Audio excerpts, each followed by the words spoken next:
supaya yang undangan nonton ceramah ini cuma hanya orang Medan aja. Dibuatkan transkripnya pakai bahasa Inggris, jadi tonton sama Donald Bebek. Tontonnya di Gedung Putih kan, ditanya, who is this, kata dia. Ditanya sama stafnya, mas iki sopo, kata dia. Terus kata stafnya, this a Muslim scholar from North Sumatra. Ini adalah sarjana Muslim dari Sumatera Utara, kata dia. What his name? Jenenge sopo, kata dia. His name is Professor Abdul Somad. Oh, amazing, kata dia. Amazing, amazing itu maksudnya mantap kali dia, kata dia kan. Terus dipanggilnya CIA sama Mossad. Come here, kata dia. What do you want, Mister? Kill him, kata dia. Kill him maksudnya pateni aja, kata dia. Inilah hebatnya ceramah di Masjid Al-Falah ini. Asal habis 20 menit ganti mic baru. Hebat. Saya udah banyak lah saya ceramah. Biasanya sampai bebusa nggak berganti-ganti. Di sini 20 menit ganti. Hebatnya masjid. Padahal kalau ditengok bangunannya macam-macam lapunya. Tapi mikrofonnya luar biasa. AC-nya tengoklah, kanan kiri AC, tapi panasnya minta ampun.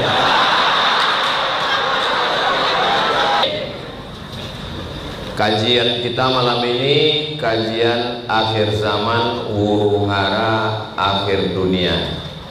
Terjemahan Al-Quran surah At-Takwir dan surat Yasin 65. Orang Yahudi atau orang Israel, beda Yahudi sama Israel begini.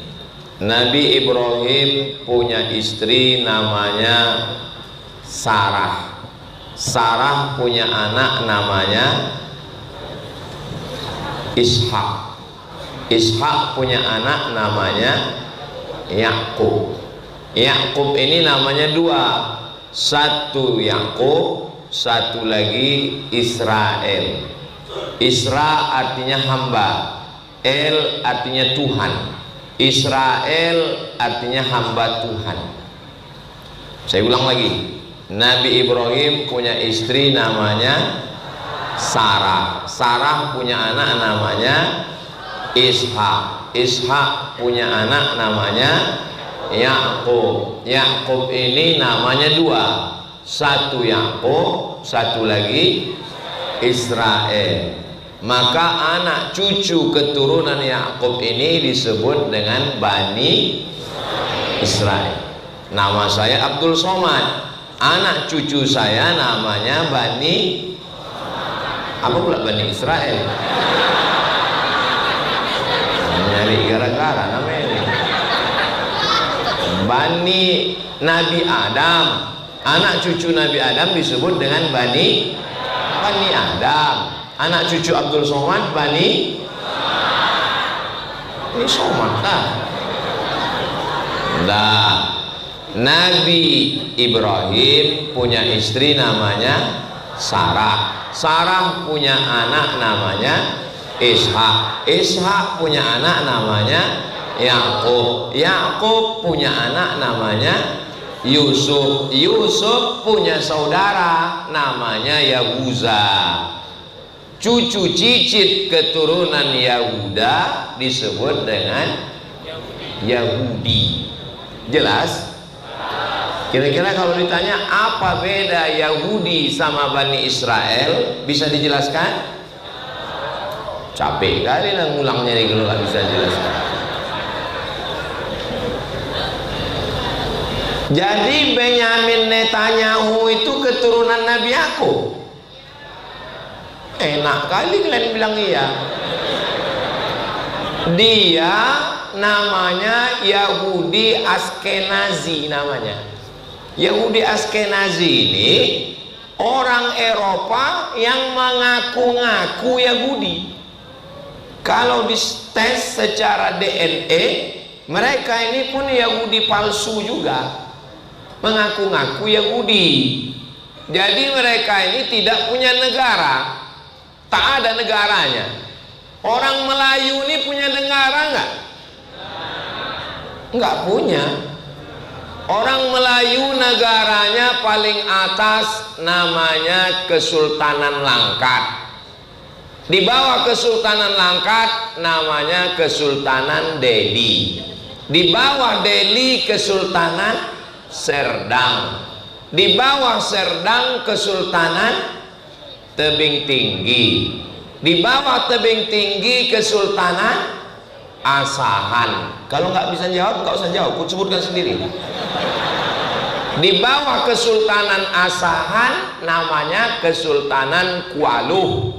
Di bawah Kesultanan Kualuh namanya Kesultanan Bilah Pane.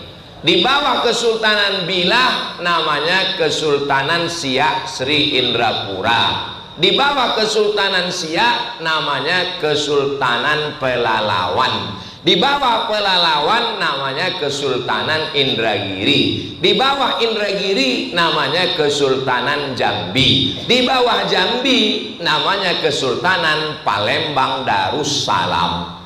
Itu semua itu negeri orang Melayu yang di pesisir pantai timur Sumatera ini. Kalau Israel mengamuk.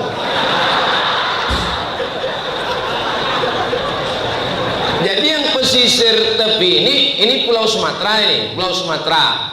Yang pesisir pantai timur ini yang mengarah ke Kalimantan, ke Papua sana, yang bagian timur ini namanya pantai timur Sumatera. Dari mulai atas Kesultanan Tamiang Melayu sampailah ke Palembang, itu Melayu. Yang bagian tengahnya Kerajaan Batak Sisingamangaraja Raja, yang tengah ini. Lalu kemudian Karo juga punya Kesultanan Aru namanya. Ini bagian tengah. Jadi setiap suku ini dulu punya negara. Orang Batak punya negara, orang Karo punya negara, orang Melayu punya negara, orang Jawa punya negara. Ada buahnya itu pahit, namanya buah maja, maka disebut dengan maja. Ya Majapahit lah, orang dia pahit.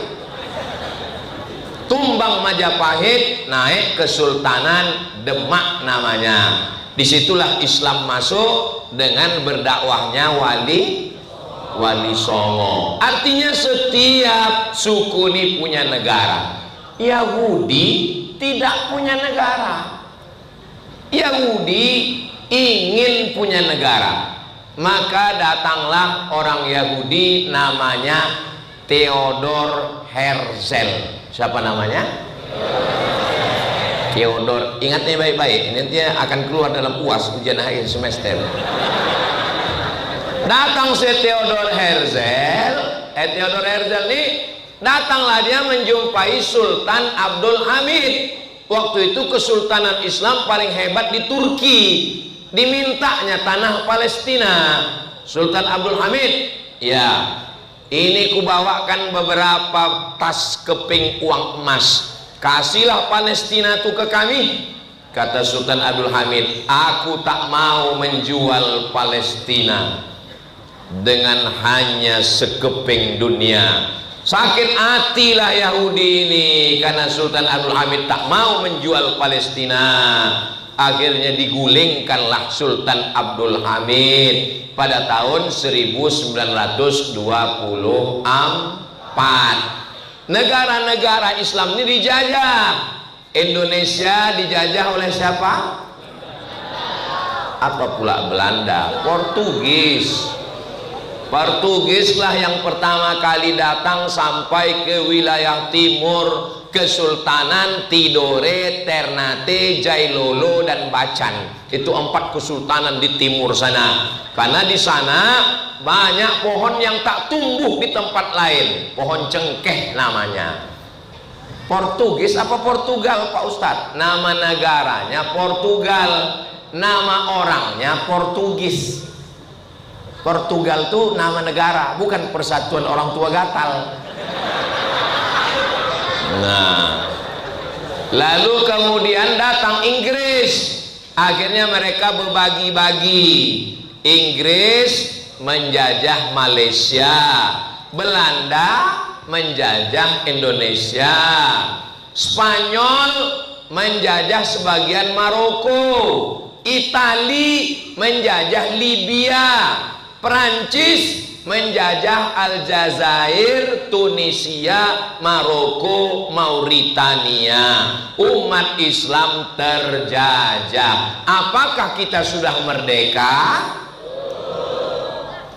Belum. Presiden Soekarno udah membacakan proklamasi 17 Agustus 1945. Sampainya hati kalian bilang kita belum merdeka. Berdarah-darah mereka memerdekakan negeri ini. Meninggal si Singamangaraja 12 ditembak oleh Belanda bagaimana itu. Enak pula kalian bilang Indonesia ini belum merdeka. Orang Aceh dipancung sama Belanda, sama Tengku Umar, dibuang seorang perempuan bernama Cut Nyak Din ke Sumedang.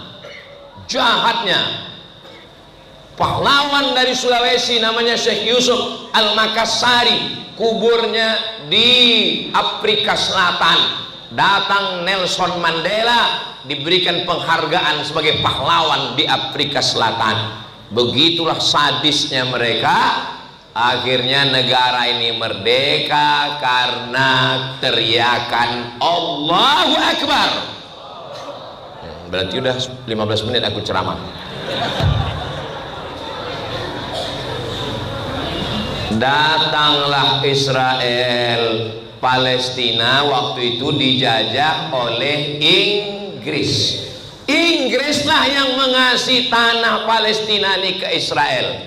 Israel, ya, mau klaim tanah Palestina ini kita Inggris. Mau, ambillah. Diambillah Palestina itu oleh Yahudi dari tangan Inggris. Kenapa kita sekarang bahasa Inggris? Karena Inggrislah paling luas wilayah jajahannya di dunia, maka bahasa dialah yang dipakai. Tapi jangan gara-gara ceramah malam ini kalian nggak mau belajar bahasa Inggris. Tetap belajar bahasa Inggris. Karena kalau kita nggak ngerti belajar bahasa Inggris, dibodoh-bodohi orang itu kita. Yang kuliah di Fakultas Sastra Inggris di Universitas Sumatera Utara di USU, lanjutkan ceramah-ceramahku ini tolong buatkan teksnya pakai bahasa Inggris. Siap? Kalau nggak bisa pakai AI, supaya yang undangan nonton ceramah ini cuma hanya orang Medan aja. Dibuatkan transkripnya pakai bahasa Inggris, jadi ditonton sama Donald Bebek. Tontonnya di Gedung Putih kan, ditanya who is this, kata dia. Ditanya sama stafnya, mas iki sopo, kata dia. Terus kata stafnya, this a Muslim scholar from North Sumatra. Ini adalah sarjana Muslim dari Sumatera Utara, kata dia. What his name? Jenenge sopo, kata dia.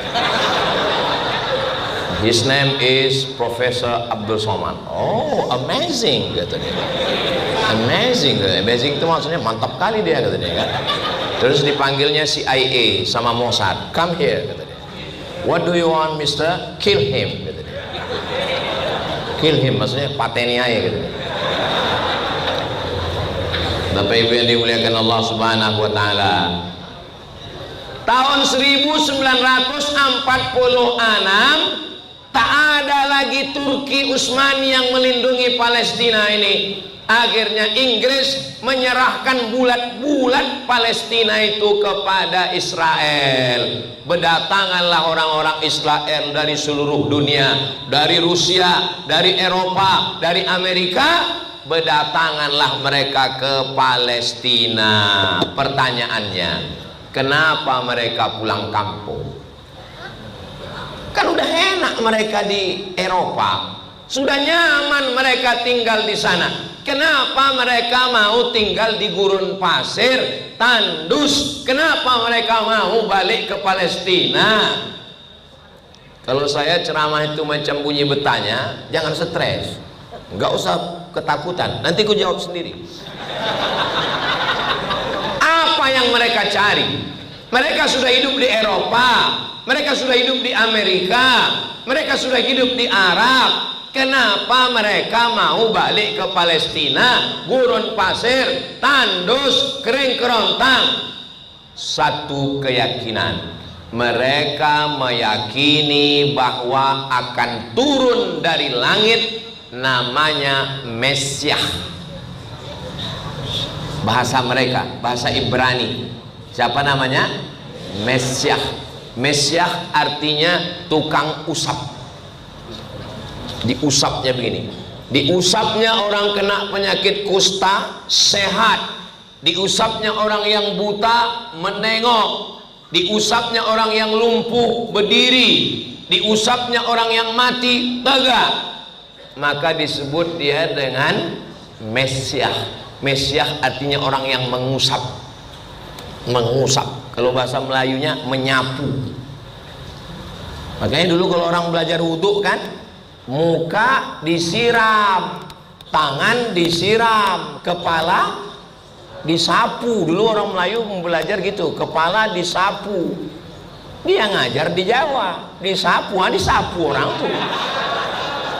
Disapu tuh maksudnya diusap.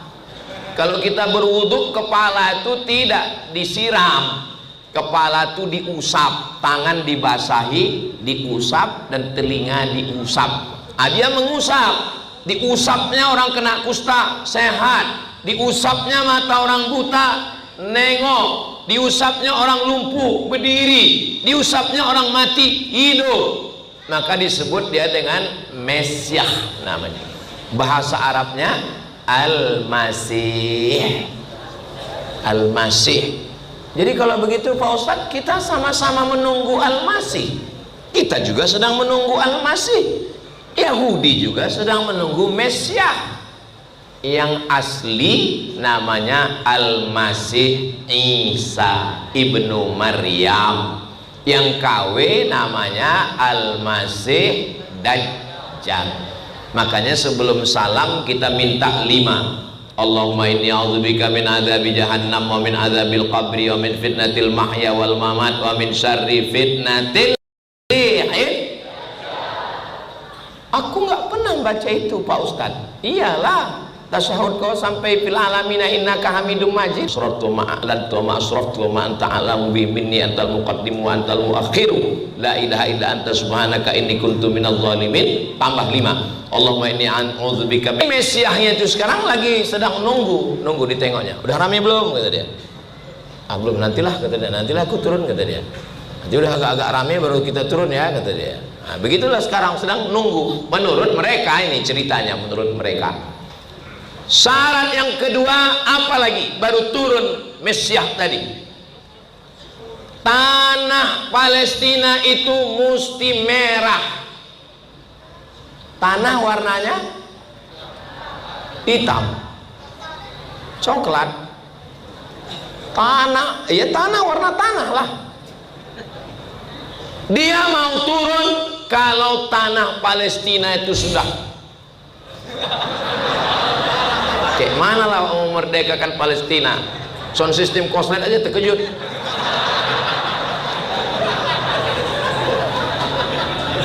Dia baru mau turun kalau tanah Palestina itu merah. Merah karena apa?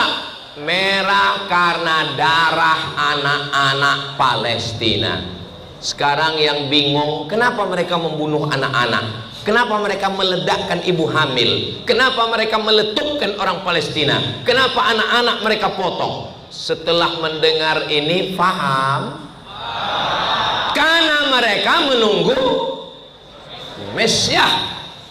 Dan syarat Mesiah itu turun, tanah mesti merah. Bagaimana cara memerahkan tanah? Darah anak Palestina diledakkan, diletupkan, perempuan hamil dibunuh. Orang kalau nggak ngerti sejarah ini bingung dia nengok Palestina ini. Kok begitu ya mereka? Kok sadis ya? Tapi kalau orang ngerti sejarah ini, Ustadz baca di buku apa? Nama kitabnya Tarikh Ad-Diyanah Al-Yahudiyah. Sudah diterjemahkan ke dalam bahasa Indonesia. Sampulnya warna hitam. Sejarah Agama Yahudi. Nama penerjemahnya Abdul Somad. Ini orang.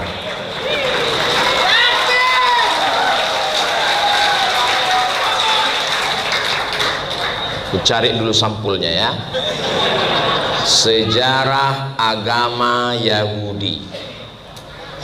Tulis di situ Sejarah Agama Yahudi UAS buat. Oh, ujung-ujungnya jual buku juga. Ini dia, nampak? Buku ini saya terjemahkan tahun 2007. 20 tahun yang lalu buku ini sudah saya terjemahkan. Kalau sekarang buku ini laku, saya tak dapat untung seperak pun. Karena sudah saya terjemahkan, saya serahkan ke penerbit, habis itu dicetak orang itu. Saya sudah jual habis. Aku sangka dulu aku hanya ustadz biasa aja. Siapa yang tahu kita akan jadi profesor doktor sehebat ini kan? Mana kita tahu. Ku terjemahkan, habis ku terjemahkan, ku kasih penerbit, dicetak orang itu. Sekarang pas acara bedah jadi Israel nih, ku tengok. Udah, kalian selesaikan dulu masalah sama Yahudi nih.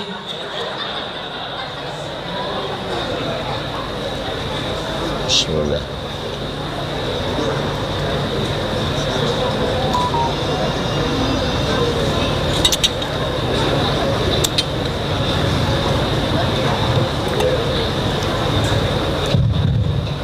Saya malasnya ceramah kalau bermasalah sound systemnya ini, mesti diulang lagi dari awal.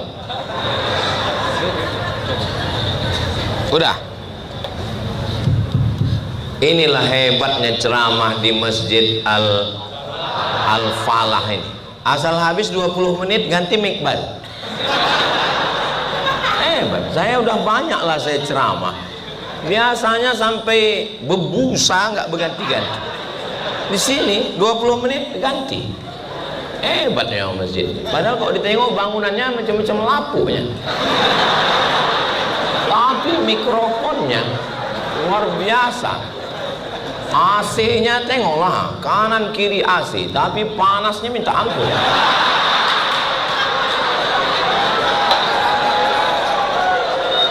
Dah. Mesiah tadi mau turun, syarat yang pertama Yahudi mesti balik karena dia mau disambut oleh Yahudi. Yang kedua, tanah mesti merah karena dibunuh anak-anak Palestina. Yang ketiga, dia mau ditanam pohon, pokok kayu. Dia tidak mau pokok sawit.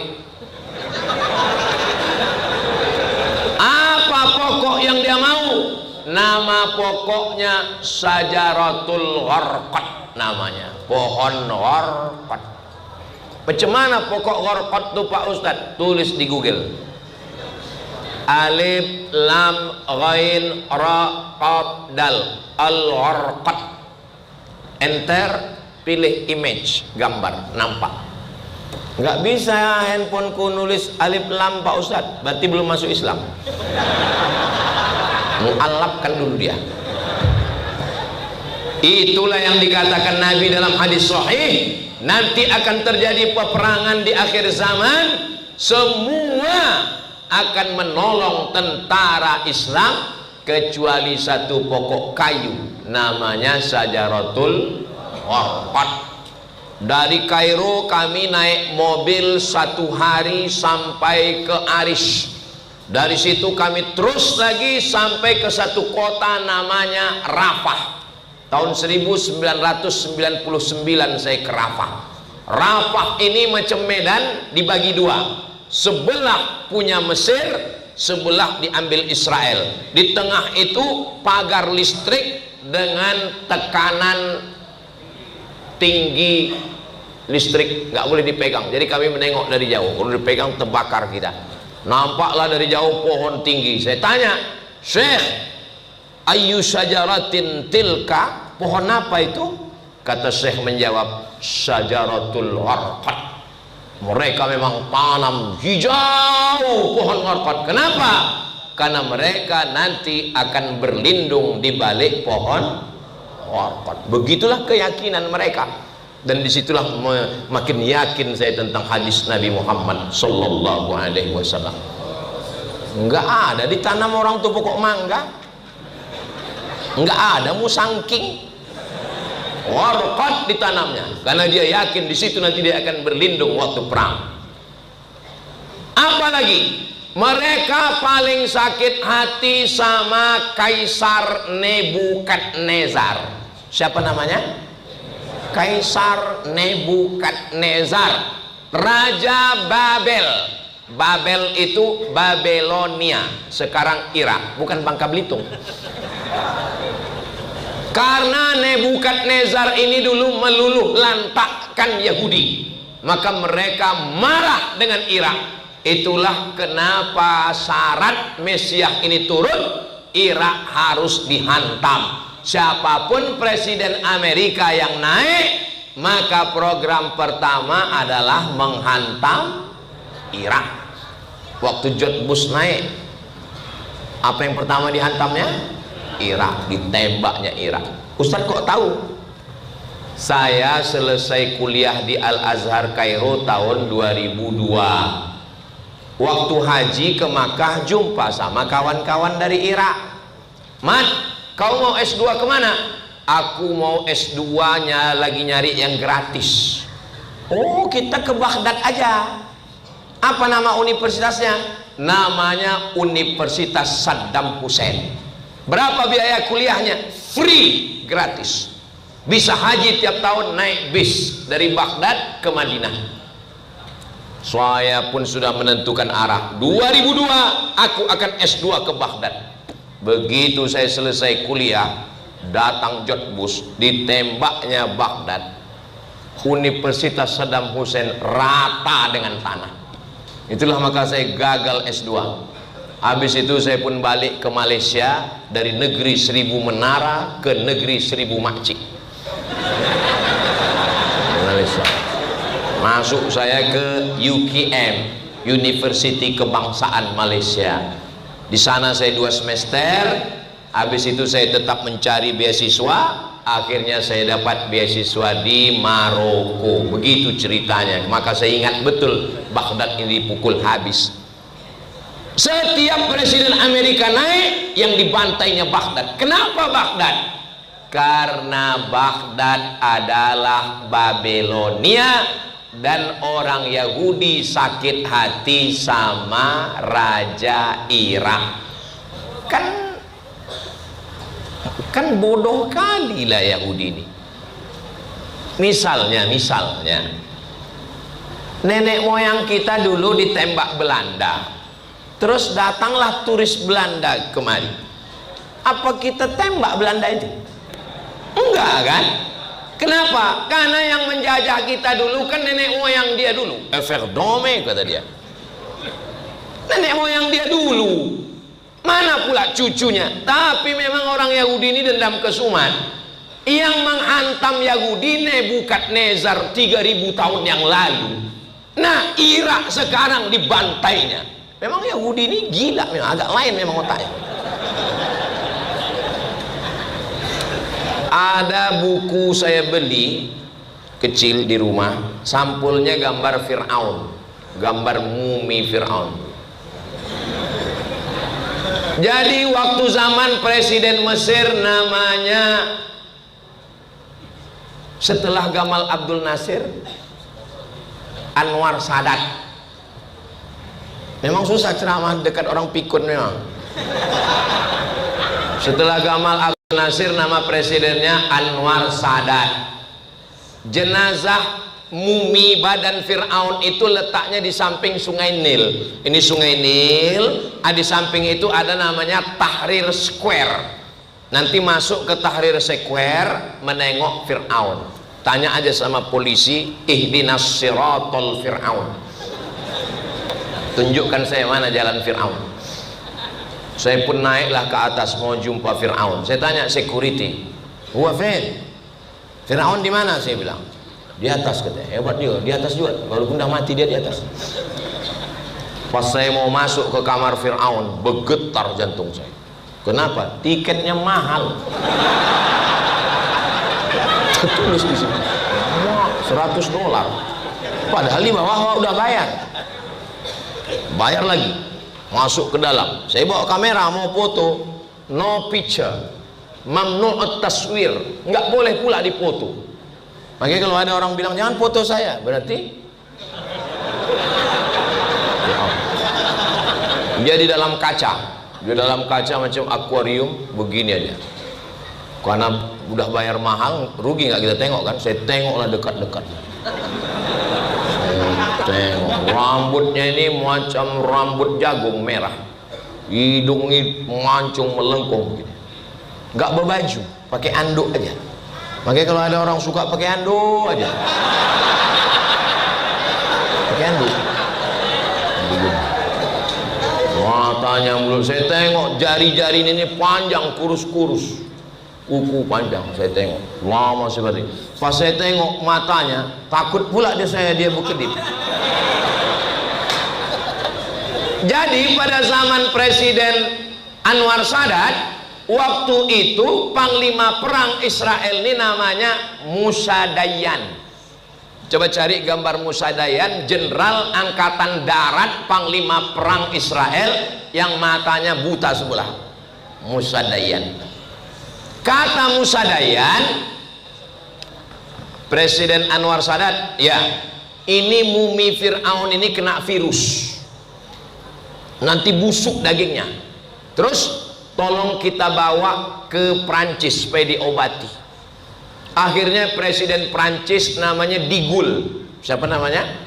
De Gaulle menelpon Anwar Sadat. Anwar Sadat, biado kata dia. Sehat kata Anwar Sadat. Bisa kita bawa itu jenazahnya ke Prancis? Ya. Dibawalah mumi ini ke Prancis dengan alasan mau diobati karena bervirus.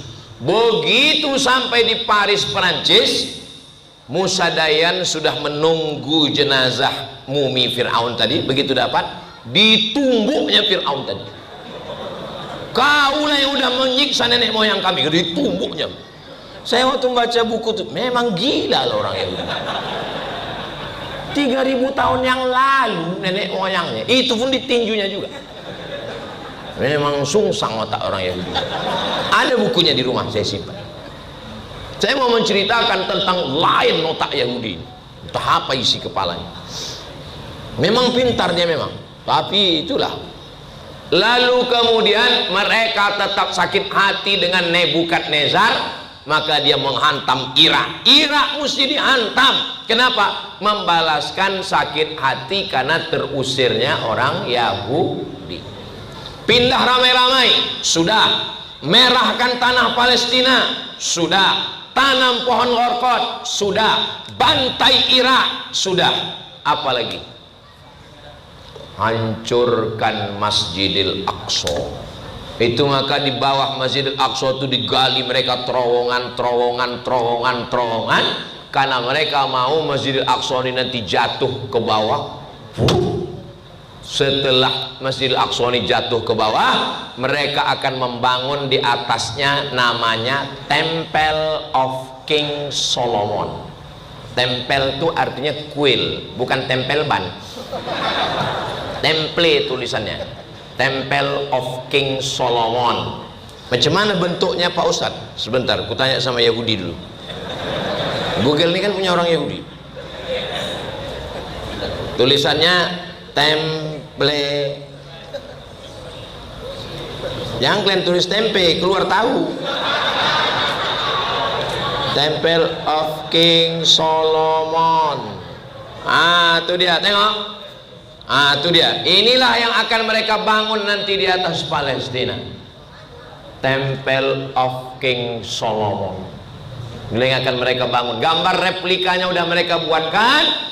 Nanti setelah runtuh Masjidil Aqsa, dibangun di atasnya Temple of King Solomon, barulah turun Mesias tadi.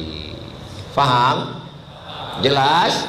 Setelah Mesias turun, mereka akan menguasai dunia yang luas kekuasaannya dari dua sungai. Sungai Nil di atas, Sungai Efrat di bawah. Di mana Sungai Nil? Mesir, Afrika Utara. Di mana Sungai Efrat? Irak, Asia bawah. Mereka buat negara namanya The Great Israelian. Bahasa kitanya Israel Raya. Bapak Ibu yang dimuliakan Allah Subhanahu wa taala. Jadi kita ini sebenarnya sedang menunggu. Yang sekarang ini dajjalnya belum. Itu baru dajjal KW9. Menghadapi dajjal kecilnya aja pun kita udah pontang-panting.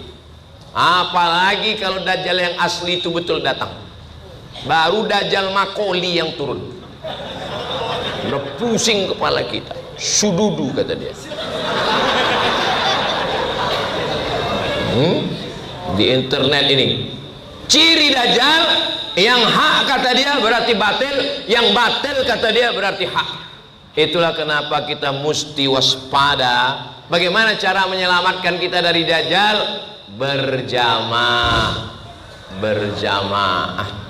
Saya senang sekali masjid kita ini sudah ramai dengan sholat berjamaah.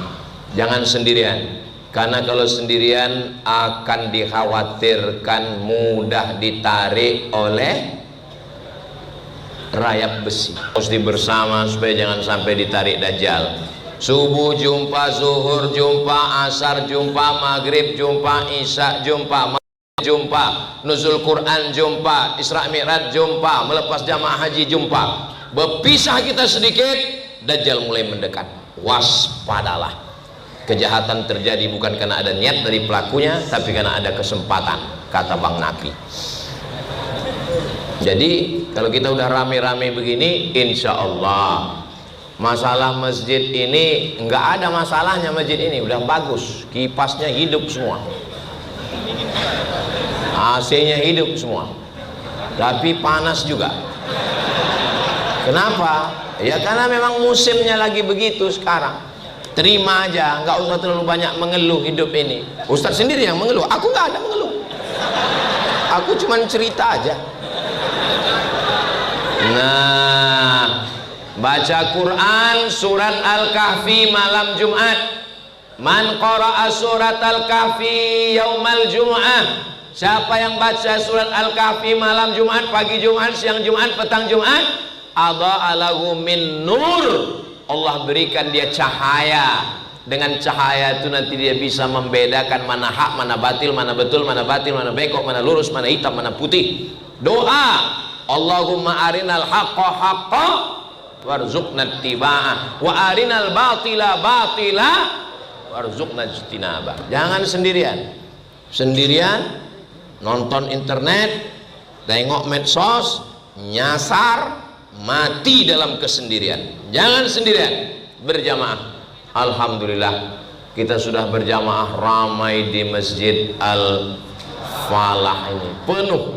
Pintu sebelah kanan penuh, pintu sebelah kiri penuh, pintu belakang penuh. Cemanalah aku mau keluar nanti.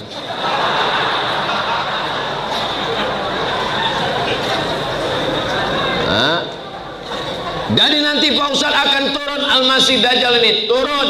Berapa lama dia turun? Dia akan turun selama arba'ina yauman, 40 hari. Turun dia 40 hari, membuat kekacauan, kerusakan di atas muka bumi. Lalu datang Nabi Isa alaihi salam, berjumpa dia dengan Dajjal di Bab Lut. Nama tempatnya Bab Pintu Lut di Palestina. Ketika Dajjal menengok Nabi Isa, yadzubu kama yadzubul milhu fil ma', dia pernah menengok garam masuk ke air? Garam kasar masukkan ke air, larut, begitulah dia meleleh menengok Nabi Isa alaihissalam. Nabi Isa lah yang bisa membunuh Dajjal. Cuman yang jadi masalah nanti, kita ini ikut Nabi Isa atau ikut Dajjal? Ikut dua-dua, pasang dua kaki namanya tuh. Mudah-mudahan Allah menyelamatkan kita insya Allah. Saya meminta kepada Allah, ya Allah, kalau bisa waktu Dajjal turun, Al-Masih turun, kalau bisa aku udah mati. Karena tak sanggup aku sampai aku salah pilih, karena dia mirip. Dia menunjuk orang mati. Ya sama imtiri, ai langit turun hujan, turun hujan. Ya ardi umbuti, ai tanah tumbuh tanaman, tumbuh tanaman. Ya mayit qum, wahai mayit berdiri tegak. Orang lumpuh diusapnya sehat, orang kusta diusapnya sehat, orang buta diusapnya sehat. Orang menyangka dia Al-Masih, padahal dia adalah Al-Masih Dajjal. Turun Nabi Isa alaihissalam, berjumpa dengan Dajjal di bab Lut, meleleh Dajjal itu macam garam meleleh kena air. Nabi Isa lah yang berhasil membunuh Dajjal. Nabi Isa hidup selama 40. Oh, kalau begitu dia 40 tahun. Dua pendapat. Pendapat yang pertama mengatakan 40 tahun. Pendapat yang kedua mengatakan 7 tahun. Kenapa pendapat kedua mengatakan 7 tahun? Karena umur Nabi Isa waktu diangkat 33. Kalau meninggal umur 40 berarti 33 tambah 7, kurang 7 tahun. Yang mengatakan 40 dia pahami tekstual 40 tahun. Masalah Nabi Isa hidup 40 tahun lagi atau 7 tahun lagi nggak usah kita urus.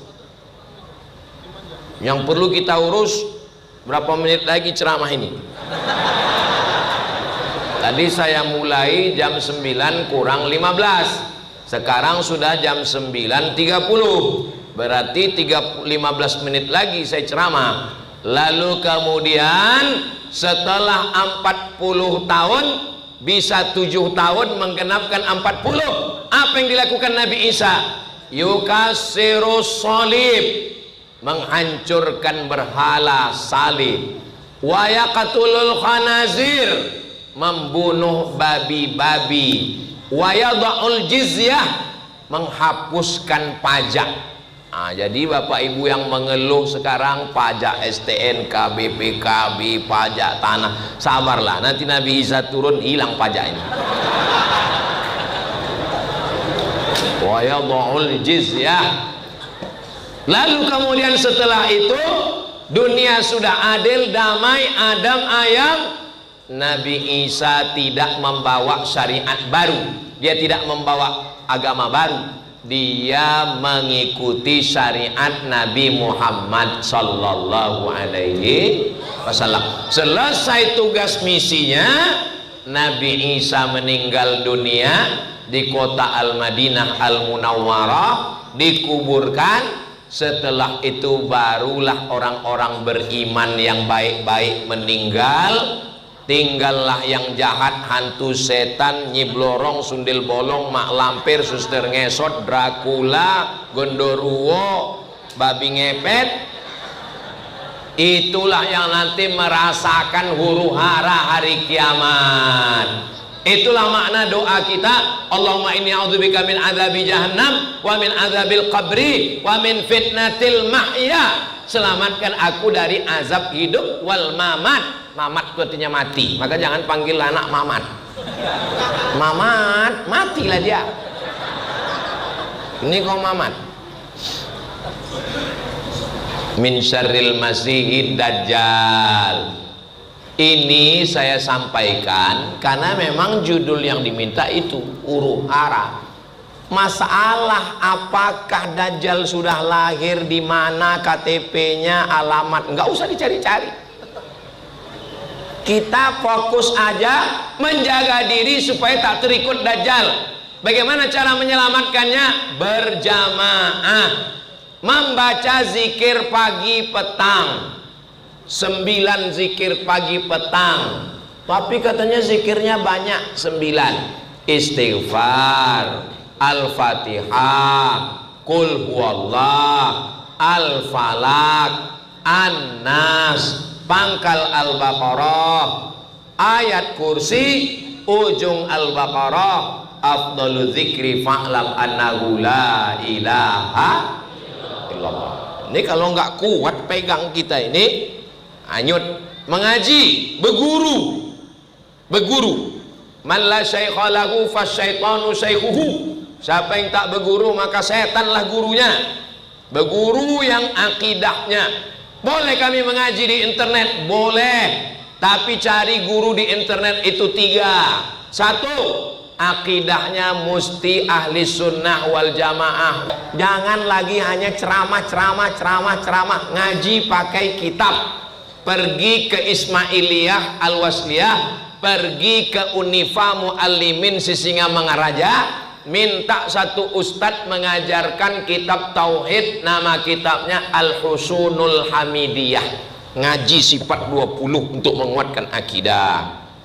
2, fikihnya mazhab Syafi'i. Indonesia, Malaysia, Brunei, Patani Thailand, Moro Filipina, itu semua ikut mazhab Syafi'i. Maka pakai apa kitab yang dipakai? Fathul Qorib Syarah Matan Takrib. Tolong ngaji pakai kitab. Kalau Masjid Al-Falah sudah ngaji pakai kitab, alhamdulillah. Ngaji tabligh akbar penting, ceramah penting, tapi ngaji berkitab nih penting. Jamaah beli, baca, tengok, hatamkan, terjemahkan. 3, akidah, fikih, akhlak. Akhlaknya Ihya Ulumuddin Imam Al-Ghazali, tebal Pak Ustadz, 4 jilid. Kapan kami mau khatam? Ringkas, dibaca di Muallimin Al-Wasliyah. Nama kitabnya Mau'izatul Mukminin, ringkasan Ihya Ulumuddin, 1 jilid tipis. 3 itu aja udah paten, itu udah pakai bahasa Arab Pak Ustadz. Iyalah, mana ada kita sholat pakai bahasa Indonesia? Berdoa boleh, tapi kalau sholat, dulu memang pernah di Turki pakai bahasa Turki. Waktu zaman Mustafa Kemal Atatürk, siapa yang pakai bahasa Arab? Pancung. Sempatlah di Indonesia ini ada presiden yang melarang pakai bahasa Arab. Oh, macam-macam bunyi azan. Allah gede banget, kata orang Jakarta. Bapak Ibu yang dimuliakan Allah, mudah-mudahan Allah tetap menjaga Republik Indonesia ini. Baldatun thayyibatun wa rabbun ghafur. Jadi tak usah kita cari-cari Dajjal ini mana. Ini banyak orang sekarang mencari-cari Dajjal, dibacanya hadis cocok-cocokkannya. Dajjal itu matanya buta sebelah. Asal ditengoknya kawan buta sebelah, Dajjal nih. Nggak usah begitu. Nggak usah kita cari-cari dia. Yang penting kita jaga diri kita, ngaji yang benar, ibadah yang benar, berjamaah, bersihkan niat, puasa sunat, berzikir, bersolawat, bersodakoh, ikuti sunnah-sunnah Rasulullah SAW, berdakwah, selamatkan tetangga, jiran, kawan, sahabat. Medan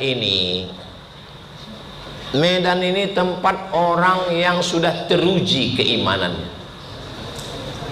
Polisi, tentara, dandim, dan ramil, panglima, dari Sabang sampai Papua, Sulawesi, kalau udah ditempatkan di Medan ini, lulus dia di Medan ini, baru bisa jadi tempat lain jadi pemimpin. Kenapa? Karena memang Medan ini luar biasa. Di sini multi etnis, multi suku, multi agama. Di sini ada orang Tionghoa. Apa nama kampungnya? Yang ada rumah Cong Api, Kesawan. Di sini ada saudara kita dari India, Kampung Madras. Jadi ada di sini komunitas. Makanya jangan ajari orang Medan tentang toleransi. Kalau kau mau ngajar orang Medan ini, tolerasin aja lah.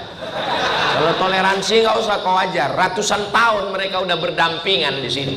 Bagi kalau ada mau merusak, mengobok-obok Medan ini, insya Allah Allah menjaga Sumatera Utara ini, insya Allah. Jangan mudah diadu domba, karena yang mau diadu itu hanya domba yang mau kita sembelih kurban nanti. Menyipak ke muka, menendang ke belakang, menyikut ke kiri, menanduk ke depan, itu sifat kambing. Kita sembelih nanti dia. Kalau ada kawan kita tetangga yang begitu, kita sembelih. Siap? Jangan main sembelih aja. Nah, jadi yang penting ini kita berjamaah, kita jaga. Kalau sudah kita jaga, masalah Dajjal tadi cukup sekedar tahu dalil-dalilnya, urutannya. Mudah-mudahan Allah menyelamatkan kita dari fitnah Dajjal ini, insyaallah.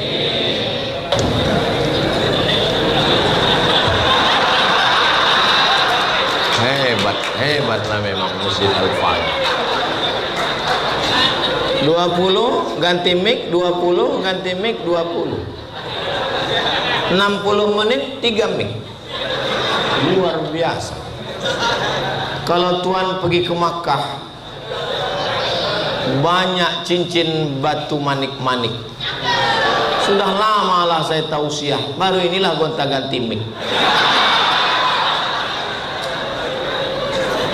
Bagaimana menyikapi huru hara rumah tangga supaya tak jadi huru hara hari kiamat? Rumah tangga ini kan isinya dua cuman, suami istri. Anak-anak ini sebetulnya ngikut aja. Maka sebagai suami berperanlah tunaikan kewajiban. Kewajiban suami ini 5. Pertama ngasih makan, kedua kasih pakaian, ketiga tempat tinggal, keempat pendidikan, kelima perhatian. Perempuan itu kalau udah dikasih yang 5 ini, tenangnya dia itu. Betul kan, Bo? Betul kata lo. Kasih dia makan.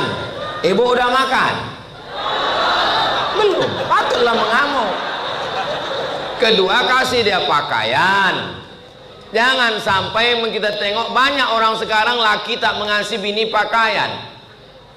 Bini tinggi 170, dikasih kain 1 cm. Tempat tinggal, pendidikan, perhatian. Aku kalau kau tahu kau dulu susah, nggak mau aku nikah sama kau, kata si perempuan ini. Kan udah aku bilang aku susah. Nggak ada kau bilang kau susah. Ku bilang dulu aku susah. Apa kau bilang? Dek, dunia ini cuman kaulah milikku. Maksud aku memang nggak ada apa-apa. Tapi waktu ku bilang begitu kau senyum. Jadi sebetulnya nggak salah juga laki-laki ini. Makanya ibu, kalau laki-laki itu ngomong, dengarkan baik-baik. Kalau dia bilang cuman kaulah satu-satunya, Dek, terus nggak ada mahar, bilang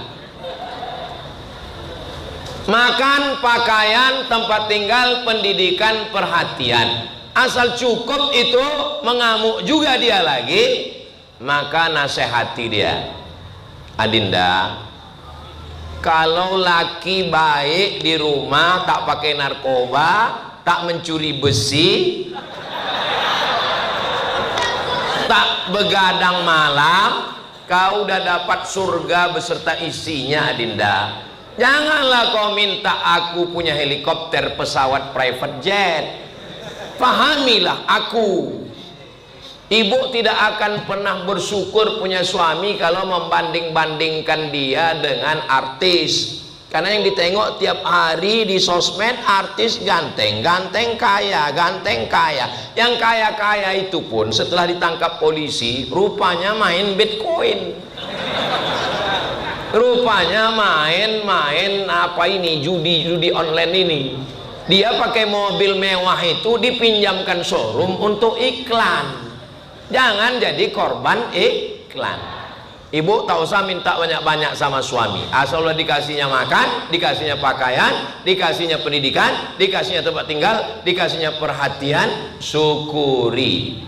Syukuri apa? Oh, kita di masjid nggak boleh nyanyi.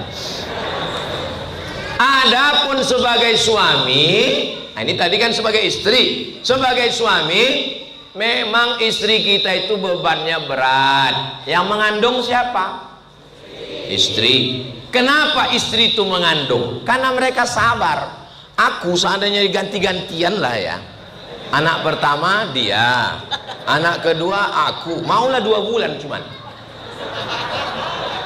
Yang mengandung istri, yang menyusukan istri, yang melahirkan istri. Maka sabar-sabarlah kalau dia bercakap.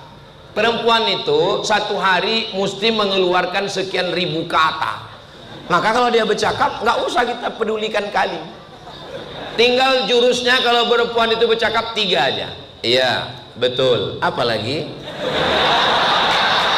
Kau melamar banget. Iya. Betul. Apalagi? Udah, cuman jangan terlalu dekat, nanti ketahuan kali. Apalagi kalau orang Medan. Orang Medan mudah kali kalau dengar orang bercakap. Apa kata kau? Gini, apa kata dia? Gini, apa kata dia? Apa kata kau? Udah selesai. Gak usah terlalu masuk ke hati, gak usah baperan. Nah itu, ibu pun mesti paham juga. Laki-laki ini bu, memang nasib laki-laki lah. Waktu kecil dimarahi emak, sudah besar dimarahi ayah, sudah sekolah dimarahi guru, sudah besar dimarahi atasan di kantor, sudah berbini dimarahi bini. Itu maka banyak laki-laki ini udah nggak siap jadi laki-laki, itu maka jadi bencong dia.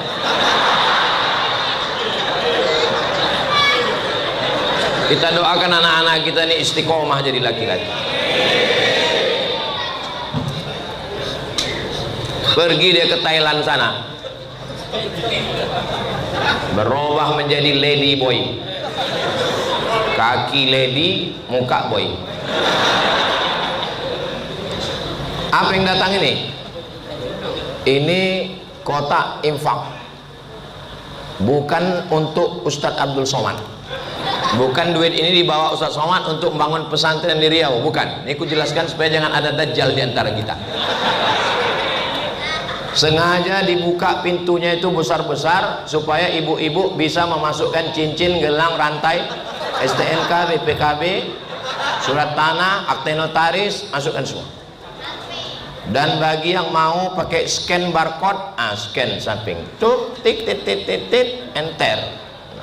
Kalau bisa nolnya 6, sejuta. Mainkan. Dah, pokoknya kalau ada huru hara di rumah tangga, suami yang menurut ibu biasa-biasa saja, aku muak kali lah aku nengok kau bang. Itulah suami yang diidam-idamkan gadis tua yang belum dapat laki sampai sekarang. Istri yang menurut kalian memuakkan, aku muak kali lah nengok kau. Itulah istri yang ditunggu-tunggu oleh jombloan sejati. Mudah-mudahan yang belum jumpa istri segera dipertemukan Allah dengan istri suami. Banyak kali kalian yang bilang amin. Yang udah beranak pun bilang amin juga, aku tengok.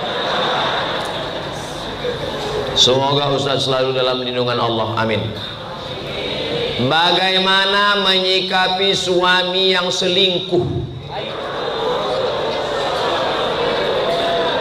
lalu kita milih bertahan, tapi setelah itu kita selalu terbayang kesalahannya sehingga selalu memicu pertengkaran. Laki-laki yang berselingkuh, dia sudah menghancurkan kepercayaan istrinya. Sekali kau rusak kepercayaan, maka dia tidak akan pernah percaya lagi di masa akan datang. Betul bu?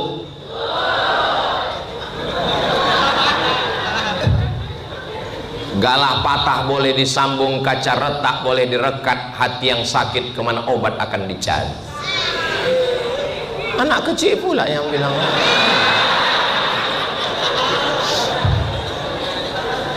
Kalau nampak suami itu lambat balik, berubah bau parfum minyak wanginya, rapi mulai bajunya, handphonenya mulai pakai password, ajak dia duduk bersama, mau dibawa kemana hubungan kita?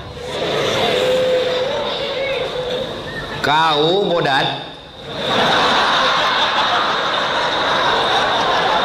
ini yang susun paku ini anak kau, ini anak kau. Sedangkan mengasih makan, menyekolahkan ini aja nggak sanggup kau, mau kau tambah pula bini lagi, racun kau nanti. Tapi janganlah kasar macam itu. Orang Medan mana pula kasar ngomongnya, lembutlah dia.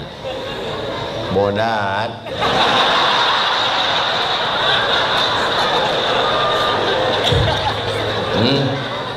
Karena kalau dia tidak dikasih tahu, tidak ada rem, dia main browsing, masuk dia ke grup SD, masuk dia ke grup WhatsApp, jumpa kawan lama, hai adik, kata dia, abang yang dulu naksir aku ya, kata dia. Maka kalau mata ibu tajam, sensor ibu tajam, kalau ada istri bertanya, abang sama siapa, pulang jam berapa, kunci motor mana, duit mana, sedang di mana, mengaji jam berapa, sesungguhnya mereka itu ingin menyelamatkan rumah tangga. Betul bu? Betul kata mereka. Kalau sebelum bapak berangkat disiapkannya kain sarung, baju koko untuk sembahyang, nanti kau selama di Medan tinggal di hotel syariah, jangan kau macam-macam. Anak kita kecil-kecil, hidup sekarang susah, solar naik. Maka sesungguhnya dia ingin menjaga rumah tangga.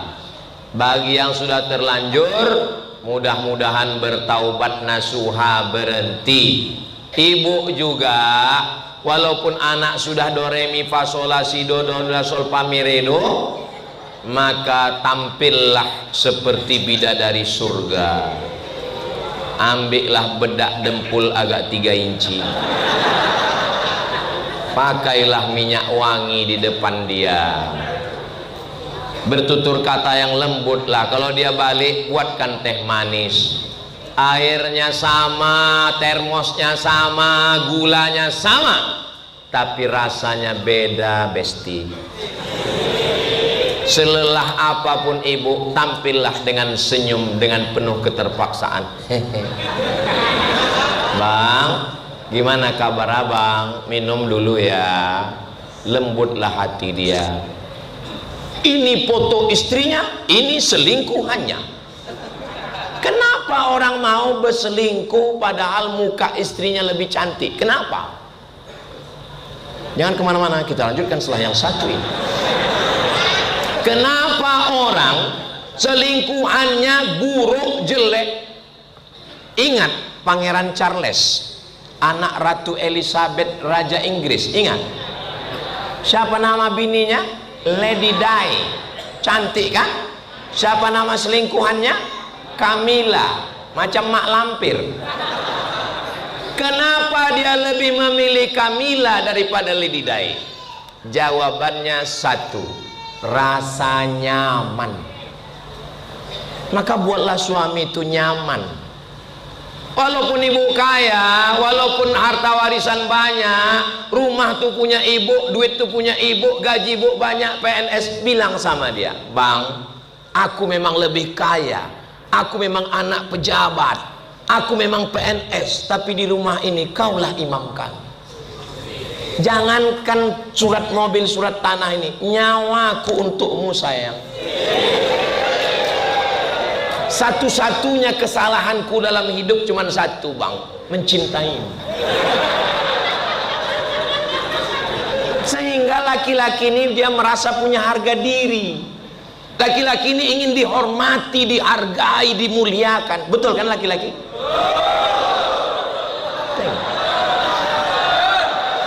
Tapi kalau kalian pula begitu datang dia, belum lagi keringatnya, lelahnya hilang, langsung lah ini tabung gas ini pempes anak gitu. Makanya banyak laki-laki ini stroke.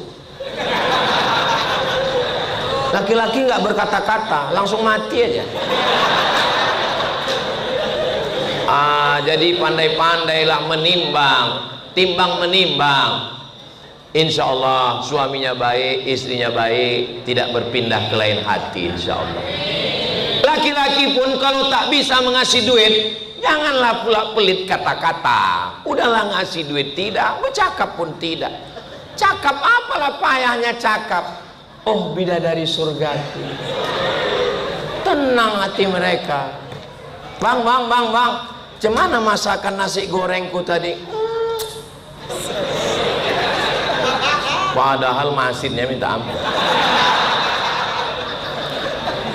Jadi bohong itu Pak Ustadz. Itu bukan bohong, itu namanya idkhalus surur, menyenangkan hati istri. Kau bidadariku sayang, tapi aku gemuk bang. Kau bidadari yang turun dekat restoran. Tapi aku gendut bang.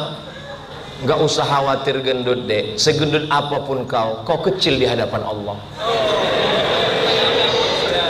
Aku pun tak pernah bilang itu ke istriku.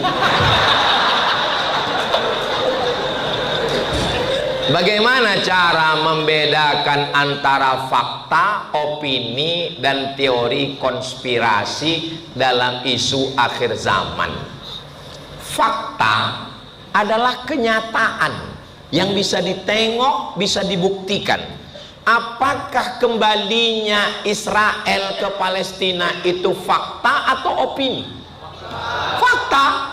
7,2 juta udah balik ke situ. Apakah mereka menanam gharqad itu opini atau fakta? Fakta. Apakah menumpahkan darah di tanah Palestina itu opini? Fakta. Meletup perut anak-anak Palestina. Apakah mereka menghantam Babilonia Irak itu opini? Fakta. Kenapa Ustadz bicara fakta? Ya karena saya ngomong pakai dalil, pakai buku. Buku apa yang Ustadz baca? Kami di Al-Azhar ada satu mata kuliah namanya Al-Milal wan Nihal, aliran-aliran dalam dan luar Islam. Kebetulan pas zaman saya nama aliran yang dibahas adalah Zionis. Nama yang mengajar Profesor Dr. Syekh Fargallah. Jadi dua buku inilah yang saya kombinasikan malam ini, buku di Al-Azhar dan buku yang saya terjemah dari Al-Iskandariyah, judulnya Tarikh Ad-Diyanah Al-Yahudiyah. Kalau opini hanya tulisan orang, prediksi-prediksi, tak ada nyatanya. Kalau konspirasi ini adalah file Epstein file seorang Yahudi agen Mossad, lalu kemudian membawa wanita-wanita muda mencari presiden, menteri yang pedofil, dikirimkan ke emailnya. Anda tertarik dengan anak ini? Akhirnya setelah dibawa ke pulau Epstein, dipoto, direkam video. Kalau kau macam-macam, kami bukakan kartu kau nanti. Nah, ini namanya teori konspirasi. Teori konspirasi nggak bisa dibuktikan karena dia cukup rapi. Makanya kalau jadi pemimpin, hati-hati 3. Yang pertama, tahta. Yang kedua, harta. Yang ketiga, wanita. Kalian, adik-adik, kalau sekarang kalian nggak diganggu orang. Tapi nanti kalau kalian mencalon jadi gubernur, jadi bupati, jadi gubernur, jadi wali kota, dicari orang mantan cewek TK kalian dulu. Ustadz kok tahu? Aku kan banyak berkawan sama gubernur, sama pejabat-pejabat. Ustadz, saya ini taat pajak, perusahaan saya bayar pajak. Terus cemana lah cara orang tuh mencari kesalahan kau Pak? Dicari orang tuh cewek-cewekku dulu waktu SMA Pak Ustadz. Kebetulan dia playboy cap tupai. Habis semua kelapa tuh berlobang dibuatnya. Makanya mumpung kalian muda, jaga 3 ini. Jaga jangan gatal, jaga jangan jahat, sehingga nanti kalau jadi apapun tidak diungkit-ungkit orang kesalahan-kesalahan masa lalu. Mudah-mudahan Allah menjaga anak-anak muda kita. Kenapa Kenapa yang Ustaz doakan anak muda aja? Yang tua ini untuk apa lagi kita doakan? Dajjal pun tak tertarik. Dajjal pas nengok, nggak usah lah kata Dajjal. Janganlah gitu Pak Ustaz. Saya nggak melihat ada orang tua di sini. Nggak ada orang tua ini. Ini semua adalah anak-anak muda yang terjebak di tubuh yang tua. Orang yang berjamaah ke masjid, ikut pengajian, semangat mendengar ceramah, itu adalah anak muda walaupun dia sudah tua. Orang yang tak ke masjid, selonjoran, nonton TV, scroll-scroll, walaupun SMA, itu sesungguhnya panti jompo. Maka yang hadir ini semua adalah anak muda. Takbir! Berarti udah 1 jam 15 menit.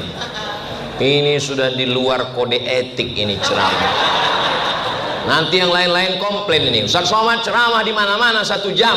Kenapa di Masjid Al-Falah itu bisa sampai 1 jam 15 menit? Dari mulai jam 9 kurang 15, jam 10 sekarang. Kenapa? Karena orang itu semangat tentang akhir zaman, aku bilang.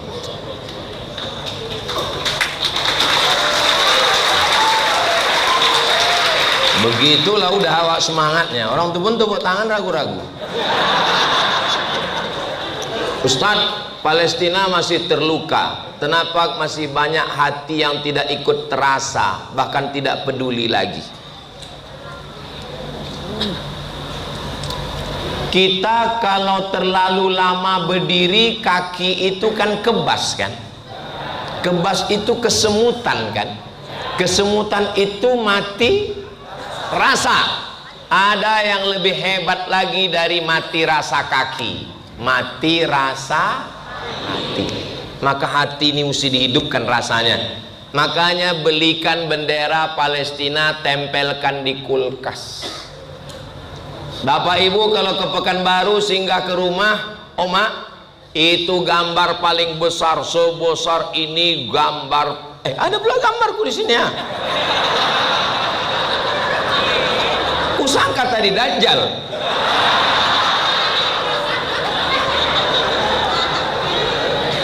Gambar besar di ruang tamu Masjidil Aqsa. Anak-anak belikan dia jilbab bendera Palestina. Malam ini anak-anak muda ini akan menjadi kenangan dia. Jangan matikan rasa tentang Palestina. Tontonkan, anak saya asal minta macam-macam, minta ini bah, minta ini bah. Tengok ini anak Palestina. Anak Palestina makan pun susah, kau minta Batman, Wonder Woman, Spiderman. Tengok anak Palestina ini, saya bilang. Sami itu diam dia kalau udah cerita Palestina. Kertas terakhir. Bagaimana mengubah perspektif akhir zaman menjadi hal yang harus dipersiapkan dengan iman, bukan dengan ketakutan dengan datangnya kiamat. Enggak ada kita takut. Ada aku ceramah menakut-nakuti tadi? Enggak ada. Siapa yang takut? Enggak ada. Mohon maaf, saya tanya dari lubuk hati yang paling dalam. Dari ceramah tadi jam 9 kurang 15 sampai jam 10, ada saya menakut-nakuti Bapak? Enggak ada. Ada saya menakut-nakuti Bapak? Enggak ada. Aku enggak ada cerita ketakutan. Pantang kita takut kepada selain Allah. Habiskan takutmu kepada Allah sampai kau tak takut pada apapun lagi. Ustadz kan ngomong gitu di sini. Saya waktu dikeroyok orang, ruangannya kira-kira sebesar inilah. 20 orang, yang satu tuh mencabut tombak pedangnya. Abdul Somad, kalau kau sampai berani ceramah di sini, kami bunuh kau. Saya di situ sendiri. Tahun 2018. Tak ada sikit pun takut saya dalam hati. Saya dekat dengan tiang, ada tiang besi di situ, tiang lampu saya pegang. Ini kalau dimatikan orang ini, lampu ini kupukul mereka ini semua. Sudah saya siap. Kalau ada orang tuh matikan lampu, semua orang ini kupukul. Mati aku, mati juga dia. Apa yang kita takut? Nggak ada yang perlu kita takutkan hidup ini.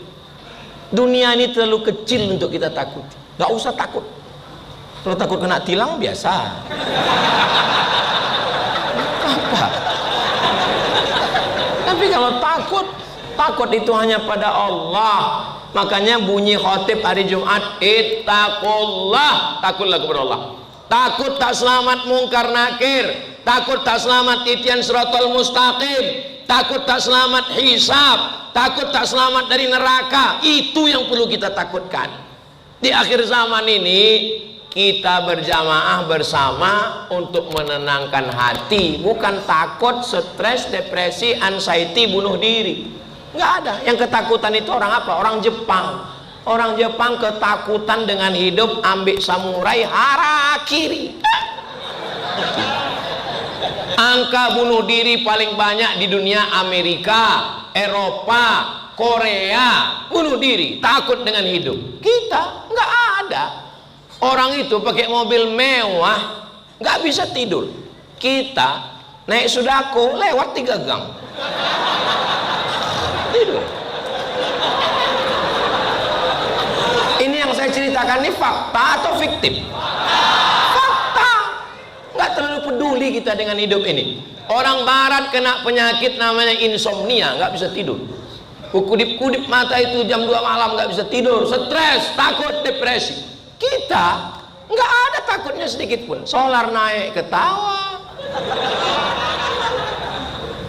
jalan berlobang ketawa. Pas Ustadz ceramah tuh tidur. Nikmat apa lagi yang tidak disyukuri? Jadi ketakutan kita ini hanya kepada Allah. Kalau takut sama istri, Pak Ustadz? Kalau ada orang takut sama istri, itu nanti kalau dia mati, dia tidak kena azab lagi. Kata malaikat, ini nggak usah diazab, karena udah terlalu azab di dunia.